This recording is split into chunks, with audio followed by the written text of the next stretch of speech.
Round 3, Marlene versus Team Orange Kitchen Beret. Di pinalampas ni Marlene ang pagluluto ng Orange Kitchen Beret kahit time's up na ng Fun Run Mega Showdown. Ma'am, bakit ganun sila lagi, ma'am? Why are so very madam? Oo nga eh, continuously. Violation na yan eh. Saan ba yung barangay dito? Bukas ba yung ano?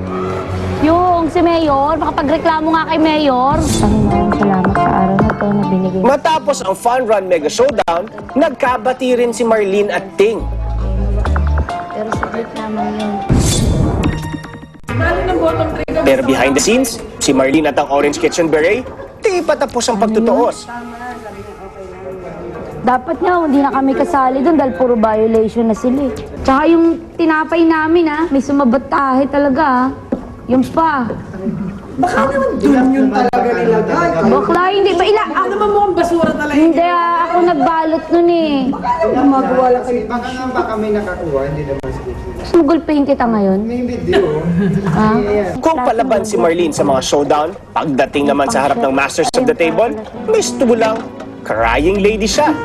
Nang ma-eliminate si Dolph, mas marami pang iniluha si Marlene kesa sa binata. Sorry.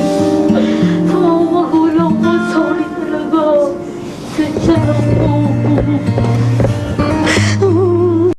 Nang ma-eliminate ang Pangasinan finalist na si Dolph, di niya akalain na may oportunidad na agad na magbubukas para sa kanya. May pakiusap pala kami sa'yo. Pwede ba siya magtrabaho sa'yo kasi lagi daw siya nare-reject. Di ba Gusto niya mag-apply sa'yo. Pag-uusapan natin. Yes. Maumotivate ka lagi Ilan taong ka na ulit? Fresh graduate siya, HRM siya. Sige mo.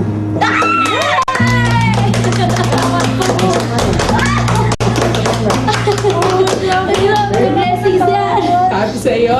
Sabi sa'yo eh! Hindi man ikaw yung kauna-unahang kitchen superstar. Sa kanya ka Teacher wala superstar ka ni Sir Marvin. Diba? Hindi ko may nag-open na door, di ba? Sabi ko sa Birimi, ilang minuto lang. Lumipas. Ilang minuto lang yung lumipas, no? Galing talaga ni Lord, sobra. Kung may drama, may saya din sa kusina.